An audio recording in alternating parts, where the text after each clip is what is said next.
Безнең һәрберебезнең газиз туган йорты, йортыбыз урнашкан кадерле туган авылыбыз бар. Һәр авылның үзенә генә хас, кабатланмас, истә кала торган урыннары була.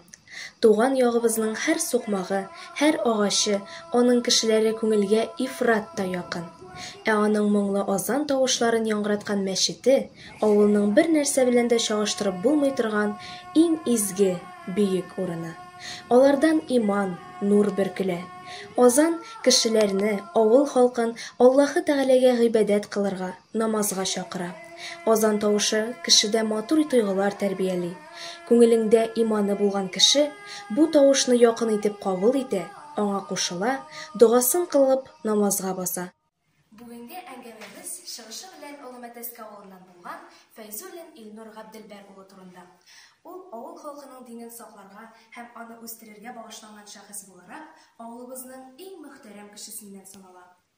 Илнур абый, сез бик күп еллар шушы илаһи бай булган, мәхәббәт бинаны тотып торучы авылыбызның мөхтәрәм кешесе булып саналасыз.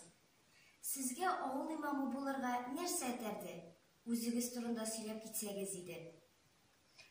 Әгъузу биллаһи минәш-шәйтанир-раҗим. Бисмиллаһир-рахманир-рахим. Мин үзем шушы авылда туган бала. Үзем дингә мин 10нчы сыйныфны тәмамлаганда килдем. Һәм инде мәктәпне тәмамлаганнан соң дини гыйлемне арттырыр өчен мин Яршалы шәһәрендә булган мәдрәсәгә 2 елга укырга киттем. Аны тәмамладык, Аллаһка шөкер, һәм инде шуннан соң 1999 елны мин Сауд Гарәбстанына укырга киттем. Анда башта 2 ел дәврендә гарәп телен өйрәндек. Анда дин сабаклары да булды. Һәм инде шуннан соң аны тәмамлаганнан соң Мәлик Сугуд университетында 4 ел дәврендә мин тарих фәнен өйрәндем. Анда без дөнья тарихын өйрәндек һәм шул хисаптан ислам дөньясы тарихына дагы кагылган дәресләр күп иде. Шуннан соң аны тәмамладым. Анда әле шулай ярты ел дәврендә тәрҗемәче булып эшләдем. Аннан кайттым. Аннары Гарәп әмирлегенә эшкә киттем. Анда 2 ел дәврендә шулай тәрҗемәче булып эшләдем. Документлар белән дә эш итәргә туры килде. Аннан эшләп кайтканнан соң миңа әбием әйдә улым кал диде, мин инде олыгайдым. Миңа ярдәм кирәк дигәч, мин шушы авылымда калдым. Сезнең ярдәм белән авылыбызны ямьләндереп, күңелләребезне сафландырып, 2017 елда иске мәчет урынына яңа мәчет калыкты. Илнур абый, авылыбызны азан тавышы белән ямьләп торуда сезнең өлешегез чиксез. Сез моңа ничек ирештегез? Мәчет урынында ук безнең иске мәчет бар иде. Ул 1992 елда салынган агач мәчет иде. Һәм ул мәчетнең әлбәттә бар иде үзенә күрә кимчелекләре. Һәм инде менә без 2014 елны шушы авылыбыз халкы белән мәчетебезгә ремонт ясарга булдык. Капиталь ремонт. Һәм шул вакытта безнең авылыбыздан чыккан эшмәкәр Галим кызы Миләүшә ханым, Миләүшә апа нәрсә диде, әйдәгез мин шушы иске мәчет урынына, бу мәчетне сүтәбез дигән, шушы мәчет урынына яңа мәчет салам диде. Әмма Аллаһның рәхмәте белән шушы мәчетебезне тәвәккәлләп сүттек дигән иске мәчетне, аның урынына шушы яңа мәчетне салдык. Бу мәчет асылда 1 ел эчендә салынып чыкты.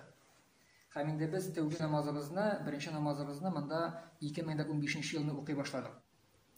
Халыкны дини тәрбияләүгә ничек ирештегез һәм ничек дини үзенчәлегебезне, милләтебезне, телебезне, мирасыбызны саклап калырбыз икән? Моның өчен нәрсә эшләргә кирәк дип уйлыйсыз? Беләсезме, кешене тәрбияләүнең бердән-бер ысулы бар. Ул да булса, үзеңнең тарафыңнан кешегә күркәм мисал күрсәтү. Һәм инде шул дәврдә әлбәттә синең сүзең гамәлеңнән аерылырга тиеш түгел. Моннан да без сөйләгәндә әлбәттә дөрес сүз сөйләргә тиешбез.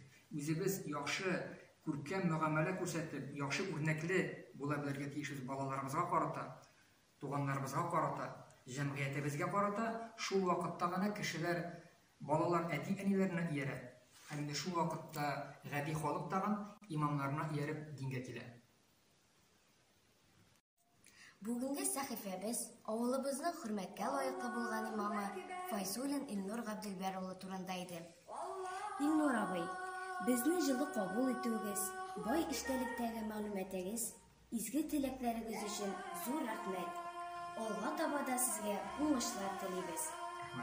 Амин.